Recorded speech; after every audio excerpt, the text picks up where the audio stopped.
In 2011, billionaire Peter Thiel became a New Zealand citizen, despite only spending 12 days here. Fast forward a decade or so, and this tech billionaire's connection to Aotearoa has sparked controversy, secrets, and plenty of questions. And he's not the only rich person to buy up land in Aotearoa. Speculation has been spinning for years that billionaires and the Silicon Valley elite are building Doomsday bunkers in Queenstown, a small resort town in the South Island. Why would a man with limitless options fixate on this remote corner of the world? What really goes on behind closed doors when billionaires can buy citizenship? And are there really secret doomsday bunkers in New Zealand?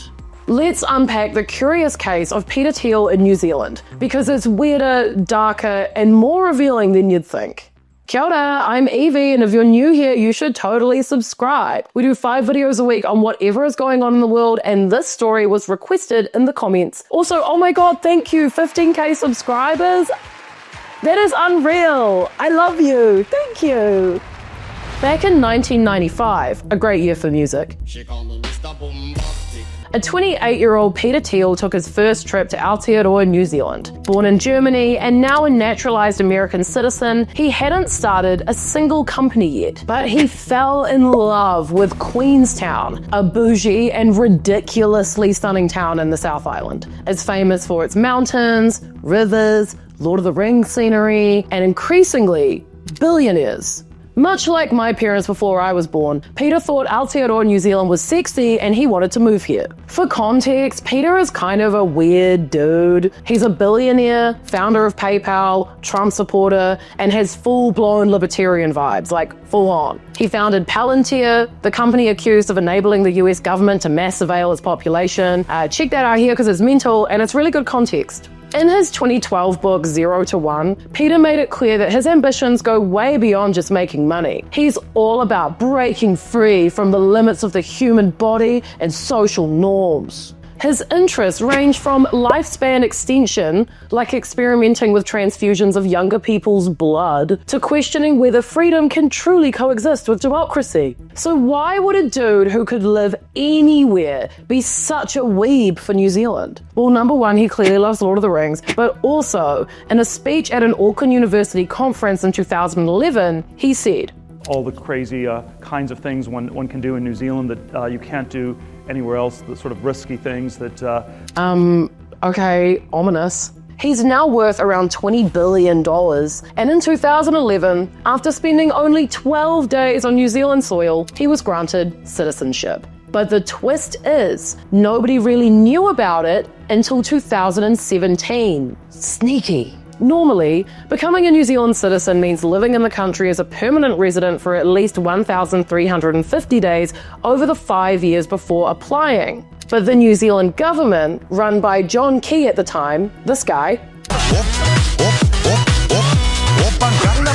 John Key and Co., granted Peter citizenship, citing his exceptional circumstances and the expectation that he would promote the country globally while connecting New Zealand startups with Silicon Valley. Documents obtained under the Official Information Act revealed Peter first applied for an investor visa in 2003, which was abandoned as incomplete. He just didn't do the form, I guess. In 2005, he reapplied, this time submitting a mugshot, tax returns, details of reckless driving convictions, and a list of assets. The point-based system gave him 8 points for age, 4 for business experience, and 1 per $1 million invested. He fell 1 point short. Aww. To fix that, he set aside $1 million, which technically qualified as an investment. In reality, the money sat at a term deposit for the required 2 years. And of all places, he decided to keep the money in a local branch bank in Whanganui, a small semi-rural city in the North Island. It's hard to describe how random of a place it is to keep your $1 million if you aren't from here. By American standards, I guess it would be like choosing to keep your money in Ohio when you live in New York or something. Anyway, shout outs to Whanganui. Apparently, Peter did this not because he loved Whanganui like I do, but because he likes to be secretive about his money. Some would say he likes to hide his money. Peter officially became a New Zealand citizen in a private ceremony held in Santa Monica in 2011. Yeah, he didn't even have to come here and pick up the passport, they flew it over to him, the hell? In his citizenship application, he admitted he had no plans to live in New Zealand or work for any local businesses, stating instead that he intended to represent the country on the international stage. He backed this up by donating $1 million to the Christchurch Earthquake Relief Fund, thanks, and snapping up prime real estate and luxury homes across the country. Ooh, no thanks.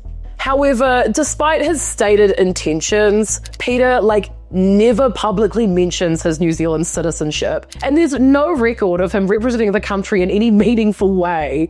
He did make some investments though. In 2010, Peter founded Valar Ventures, aiming to become an active player in New Zealand's venture capital industry. Its first major investment was Xero, where he became a large shareholder before later reducing his stake.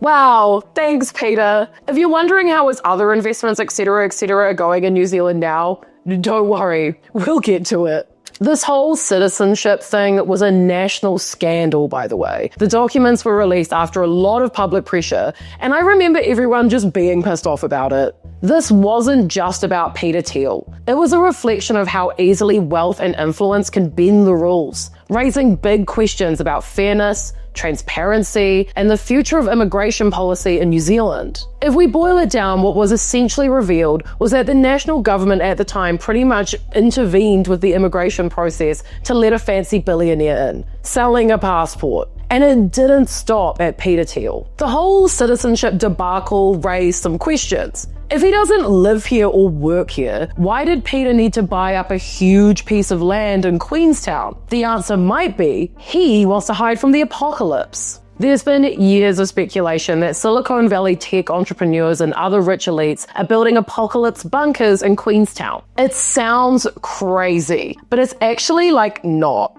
New Zealand is a go-to safe haven for billionaires and celebrities, thanks to our laid-back attitude. We mostly leave famous people alone. Our government's pretty chill, comparatively.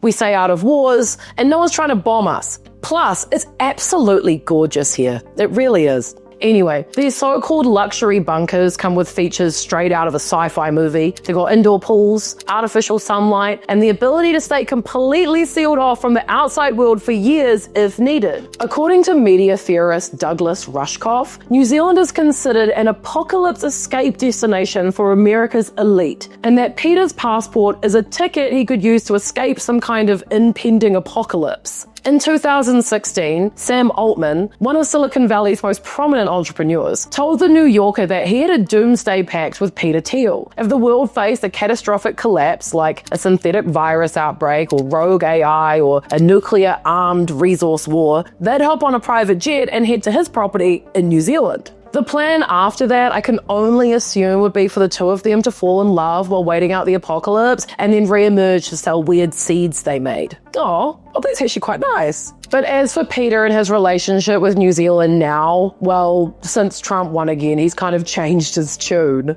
His Wanaka property plans have been abandoned, and recent filings with the company's office reveal that his investment firm, Valar Ventures, along with its New Zealand branch, Valar NZ, are being deregistered, marking his official exit from our business scene. Basically, John Key Letterman was like, hey, help us with some money. He did jack shit and then fucked off. Bye, Peter!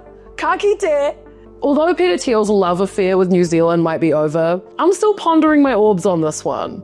What does it mean when billionaires treat whole countries like luxury bunkers, buying citizenship and real estate as an insurance against a world they fear, ironically, a world they created? Girl, the apocalypse is your fault. I didn't do anything. A big thank you to Matt Nippert, whose incredible research I relied on a lot for this video. I'll put the link to his work below. It's incredible. Bye!